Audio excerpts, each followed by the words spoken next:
Hello everyone, welcome back to my channel. This is Dr. Pratibha. It's so nice to actually film a video after a long time. I have been very inconsistent. I've been contemplating. Sometimes it's hard to actually get out of my mind and actually do something. And today I had to fight myself to film a video and post it on YouTube.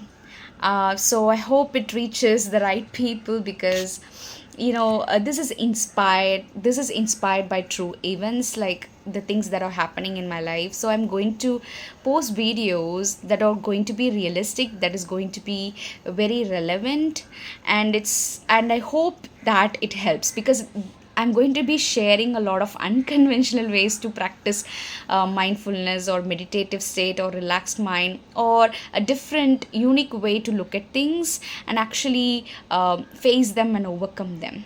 So, I really hope that it helps you in some sort of way to personally transform yourselves. So, that's what we are going to focus on for now. So, let me get into this video. A few days ago, one of my close friends, she messaged me asking for tips on how to practice mindfulness. I was very happy that she asked me because I have these little crazy and conventional ways to stay mindful throughout the day. So, as I was thinking about what practices that I could share with her, I realized most of the practices, they ask you to sit in a quiet place, light a candle, take few deep breaths and all that, and be in this complete zen mode. All that helps, let me tell you that.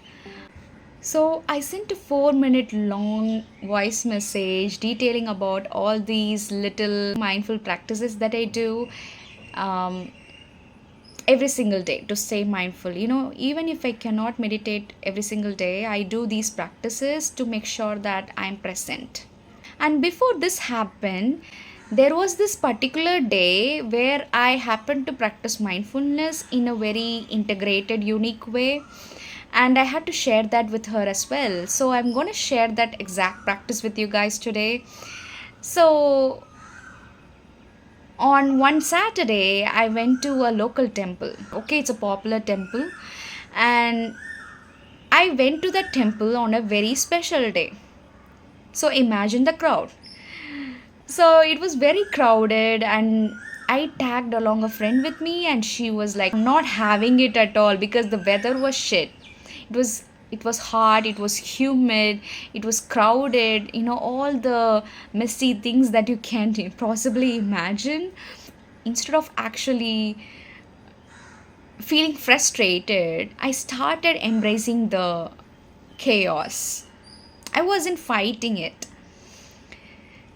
And the younger me would have actually thrown multiple tantrums, shown attitude, got out of the crowd, and just to have a breath of fresh air because I hate crowds.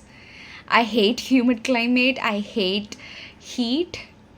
So it's just that I happen to enjoy the chaos. Then I realized one practice that helped me to embrace this, that has transformed me into this different person that I couldn't recognize anymore.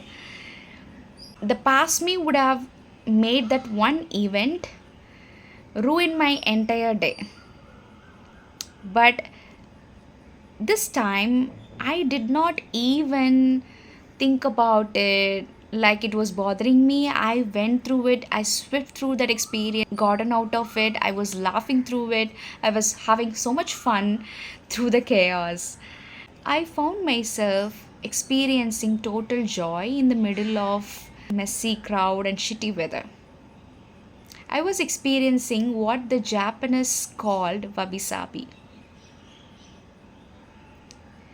which is the act of finding joy and perfection in the imperfect and fleeting things. And that voice note that I have sent to my friend is the reason that I'm making the video today, because that inspired me to do this video. So thanks to her, but I'm yet to get a response from her back. So I will let you know in the next video about what she said and whether my unconventional ways helped her. So let's see how I practice this. So I just want to ask you a question before I reveal how I practice wabi sabi. So how do you usually go to work every day? By bus, car, walk, train, or auto? And what happens when the weather is terrible? Is it affecting your mood? Is it affecting your behavior? Just think about it. The weather is terrible. The roads are jammed. The horns are honking at you non-stop. And before you even reach your office, you are mentally exhausted. Because this happens to some of us or most of us living in, busy cities, right? So when this becomes your everyday routine, your brain shifts into survival mode. To protect you, your subconscious mind takes over, handling the traffic, the chaos, the weather, everything automatically. But while you're driving or while you're on the way to your office, where is your mind actually? It is usually worrying about work, replaying conversations, worrying about deadlines, or thinking about tomorrow, right? You finally reach your destination without remembering the journey because your mind spent the entire journey thinking about the past or the future while trying to escape the present moment because it was uncomfortable, right? And that's where awareness changes everything. Maybe it's the smell of roadside tea in the middle of traffic, a sudden cool breeze on a hot day, a child laughing at you in a signal, or a tea vendor skillfully pouring a cup of tea without even spilling a drop. Just these little things that is beautiful, that is wholesome, that is joyful. These tiny little moments, they bring your mind back into the present moment, back into the now. Here is something powerful. Your subconscious mind learns through repetition and emotions. So if your everyday commute feels this stressful, your brain automatically thinks life itself is stressful. But when you consciously create small moments of calm, gratitude, and presence, you begin to rewire that inner experience. So try the simple wabi sabi mindful ritual that I do. If you're going by walk, you can put your phone away for 5 minutes and actually notice what's happening around you. Try to notice it. Okay? You may find small moments of that joy that will make your whole day, maybe. Who knows? At every red signal, if you're going by bike or car, take slow deep breaths, just to bring yourself back to the center, ground yourself in the present moment.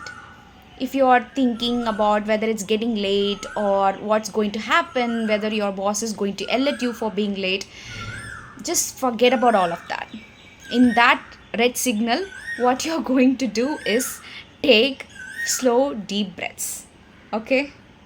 And also, if you're going by auto, bus, or train, try to stop scrolling, and actually listen to something inspiring, or listen to calming music, or try to have a conversation with people around you. If they are approachable and if you're feeling, okay to do that. All these little moments, they actually make our life more interesting. Do not miss out on those. And ultimately, you will realize you don't need silence to feel peaceful. You just need presence. Life is not waiting at your destination, it is happening right now in the middle of traffic. So, do these simple rituals and let me know if it has helped you or not.